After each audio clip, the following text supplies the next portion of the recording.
Let's talk about something so strange, so downright bizarre, you would not know what to say. In the defamation case that Rahul Gandhi is facing for his comments about Vinayak Damodar Savarkar, Rahul Gandhi has claimed that he is scared for his life because the complainant, Satyaki Savarkar, is related to Nathuram Godse, the man who killed Mahatma Gandhi. Viewers, Rahul Gandhi is claiming danger because of a family connection. Rahul's logic is simple. Satyaki Savarkar is tied to Godse, so he must be a threat. Guilt by family tree. It's like saying if your ancestor did something wrong, you are equally dangerous, if not more. So viewers, let's flip this around. Let me extend this logic. Rahul Gandhi's grandmother, former Prime Minister Indira Gandhi, declared the emergency in 1975. That was when democracy was put on hold, free speech was crushed. You know what happened? People were jailed for speaking out. Now, by Rahul Gandhi's own logic, shouldn't we call him a threat to democracy? If Satyaki Savarkar's Godse connection makes him dangerous, then Rahul's direct connection to Indira Gandhi makes him what? A dictator in waiting? I don't know. Isn't this absurd? It is. It is absurd. But that is the point, viewers. Rahul Gandhi is trying to dodge the defamation case. He is accused of saying Savarkar wrote about attacking a Muslim man and enjoying it. Satyaki Savarkar says that's a lie, that no such writing exists. Instead of proving his claim or apologizing, Rahul Gandhi is pulling a trick, pointing fingers at Godse to make the complainant look bad. It's a distraction, plain and simple. He is not defending his words. Rahul Gandhi ji is playing the victim. But if we follow Rahul Gandhi's logic, everyone's guilty for what their ancestors did.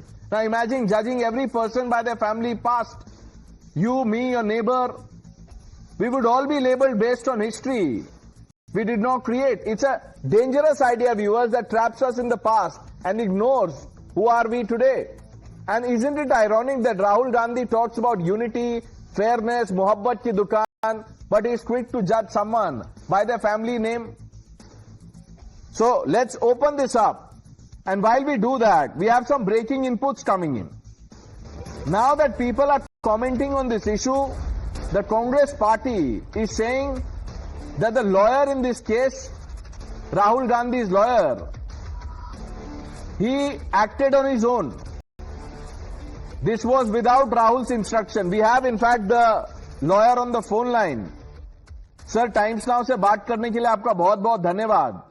नमस्ते नमस्ते. Congress party कह रही है कि आपने अपने मन से ये लिख दिया. हेलो जी बोलिए. हेलो हेलो आवाज आ रही है मुझे, मैं आपको सुन पा रहा हूँ. हेलो हेलो, क्या आप मुझे सुन पा रहे हैं? आवाज आ रहा है ना? जी जी आवाज आ रही है, बोलिए. हेलो. हाँ मिलिंद पवार जी बोलिए. एवढी साईडला का चला तू. हेलो मिलिंद पवार जी, मुझे आपकी आवाज आ रही है, क्या आप मुझे सुन पा रहे हैं? आवाज आ रहा है? हाँ आवाज आ रहा है. मुझे नहीं आ रहा है आवाज. हेलो मिलिंद पवार जी आपको. हेलो इधर रेंज में थोड़ी पूरी. Hello. Okay, we'll try and connect again. That was Milind Pawar. But you see Harshvardhan ji, आज कोर्ट में ये हो गया. अब कांग्रेस पार्टी कह रही है कि ये लॉयर ने अपने मन से लिख दिया. देखिए प्रणय जी, इसका बड़ा सीधा सा मतलब हुआ कि राहुल गांधी को अब इस केस में कोई रास्ता सूझ नहीं रहा है. उनके वकील अलग अलग तरह के, जिसको कहते हैं ना कि आप जब फंसने लगते हैं तो आपको लगता है कि कोई और डाइवर्ट किया जाए, विक्टिम कार्ड प्ले किया जाए, ये बड़ा साफ दिख रहा है. और जब वो बैकफायर करता हुआ दिखा तो वो शायद अब वापस लेने की बात कर रहे हैं. लेकिन ओवरऑल अगर देखें तो बहुत क्लियर कट नजर आ रहा है. राहुल गांधी ने जो कुछ कहा उसको स्थापित करने के लिए, उसको प्रमाणित करने के लिए उनके पास कोई ऐसा रास्ता नहीं बचा है. और ये बहुत खतरनाक है क्योंकि राहुल गांधी लगातार ये काम करते हैं कि कुछ भी बोलते हैं. और इसीलिए नेता प्रतिपक्ष के तौर पर राहुल गांधी क्या उस जिम्मेदारी को निभा पा रहे हैं? उनसे एडवोकेट साहब से बात कर लेते हैं. हर्षवर्धन जी माफ कीजिएगा, Milind Pawar is joining us. Milind ji आवाज आ रही है आपको? अभी आ रहे. नमस्ते. बोलिए. नमस्कार. टाइम्स नाउ से बात करने के लिए बहुत धन्यवाद आपका. ये आपने कोर्ट में अपने मन से ये लिख दिया? अभी अभी अभी क्या हो गया, now case is fix for recording of evidence, बराबर है। आज अभी सपोज कंप्लेनेंट जो सात्विकी सावरकर है उनका साक्ष्य भी हो सकता था, तो अभी केस जब चालू हुआ किसके बारे में क्या डिसीजन लेने का है, हमारे क्लाइंट के सेफ्टी के लिए क्या करने का है, क्या सवाल पूछेंगे, क्या एप्लीकेशन देने का, वो मेरे दिमाग से मैंने एक पुरशीज कोर्ट के सामने डाल दिया कि now this is the situation. Court ने राहुल गांधी जी को जमानत दिया है, कोर्ट को नहीं मिलिंद जी, मैं वो समझ गया, वो तो प्रोसीजर है। मैं आपसे बस ये पूछ रहा हूं कि आपने राहुल गांधी जी से या अपने क्लाइंट से कंसल्ट तो किया होगा लिखने से पहले। आपको किसने कहा कि आप लिख दीजिए Rahul Gandhi as threat to life, क्योंकि ये कोई ऑर्डिनरी स्टेटमेंट है नहीं, because someone is connected to Godse, there is threat to Rahul Gandhi is life. मैंने क्या बोला, 2-3 चैनल को भी बाइट दिया, दोपहर को दिया। उन्होंने पूछा राहुल गांधी जी के साथ बात हो गई, उन्होंने आपको, मैंने बोला ना तो उनके साथ बात हो गई ना उनको कुछ मालूम है। ये एज अ लॉयर मुझे जो योग्य लग रहा है, जो मेरा कर्तव्य है, responsibility on that behalf of this is the purchase application रहेगा तो उसमें प्रेयर रहता है। ये खाली पुरशीज मैं समझता हूं, जो रिटन स्टेटमेंट दिया जाता है उसमें तो आपने साइन किया, लेकिन वो खैर वो एक अलग विषय है। मैं आपसे ये पूछ रहा हूं कि आपको लगता है कि ये मान्य चीज है, ये लॉजिकल है, तो इस लॉजिक से मिलिंद जी, इंदिरा गांधी ने इमरजेंसी लगा दी थी, वो थ्रेट टू डेमोक्रेसी था, तो राहुल गांधी भी थ्रेट टू डेमोक्रेसी है?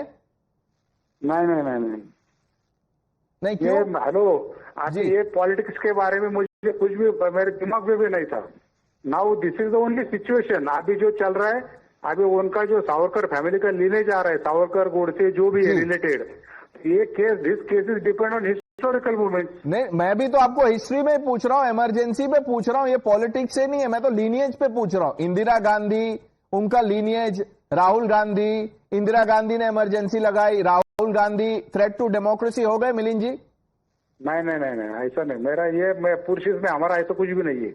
अच्छा, मुझे एक बात बताइए कि आपकी अब जो बात हुई अपने क्लाइंट से, आपको क्या इंस्ट्रक्शन दिया है? मेरे डायरेक्ट आज तक मैंने कभी राहुल गांधी जी के साथ कभी मेरी बात हुई नहीं। हमारी बाकी लीगल टीम है, दिल्ली की कोई लॉयर है, तो हमने अभी शाम को डिस्कस हुआ। हाँ, ये रिलीज होने के बाद, न्यूज आने के बाद, तो बोले ये स्टेज पे ये पुरशीज आप उनको देने की जरूरत नहीं है। तो मैंने बोला ठीक है, मैं विड्रॉ कर देता हूँ, उसमें क्या है कल। अच्छा, तो वो विड्रॉ करने वाला है। तो लीगल टीम ने आपसे कहा कि ये अभी इस स्टेज पे मत दो। उन्होंने नहीं कहा, उन्होंने कहा, मैंने कहा आई विल विड्रॉ इट। तो जब आप अभी ये स्टेज पे सपोज नहीं फाइल करने का है, जी, तो मैं आपसे ये जानना चाहता हूं कि आपको कब लगा, पहले तो आपने पुरशीज दी, उसके बाद आपको ये कैसे लगा कि नहीं देना चाहिए? पुरशीज फाइल होने के बाद न्यूज में आया शायद शाम को मेरी बात हो गई, तो ये बोले ये स्टेज पे आप उनको पुरशीज डालना नहीं है। मैंने बोला ठीक है, विड्रॉ करेंगे। आपको मुझे कुछ, आपको क्या लगता है? मैंने बोला आपको कुछ लग रहा है तो विड्रॉ करेंगे। तो अब आपको लगता है कि ये लॉजिक गलत है ना, लीनियज वाला लॉजिक गलत है? नहीं, गलत नहीं। जो हिस्टोरिकल है, अभी वो जो कंप्लेन है उसका ही कहना है ना, आई एम पंतु, क्या बोलते उसको, ग्रैंड काय थे। हाँ, डिसेंडेंट, वो तो ठीक है, मैटरनल साइड से।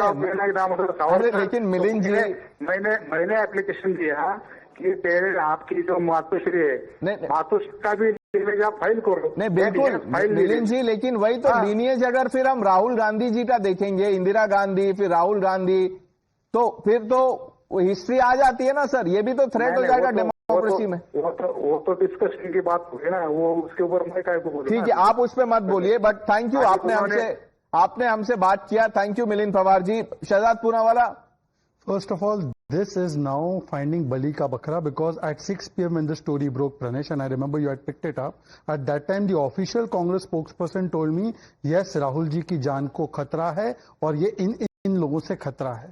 First of all, Rahul Gandhi is Pinocchio of Indian politics. He has been hauled up for his comments on Savarkar. He has been hauled up for his comments on Indian Army, on his comments on Rafale, all the lies he has said about LIC, SBI, right. All of that is one thing. Secondly, Rahul Gandhi must tell us that if being descendant of XYZ becomes a threat for him, he is descendant of somebody who justified Sikh massacre. He is descendant of somebody who imposed emergency. Lakhs of people were sterilized, killed. Quick response, Ashwini ji, ज़्यादा समय नहीं है, 30 seconds. Last one line.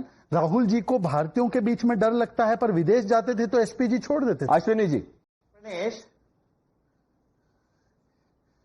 Pranesh, I think your head should hang in shame when you compared the first terrorist of Free India, Nathuram Godse, with Indira Ji's emergency. Indira Ji's emergency was as per constitutional provision.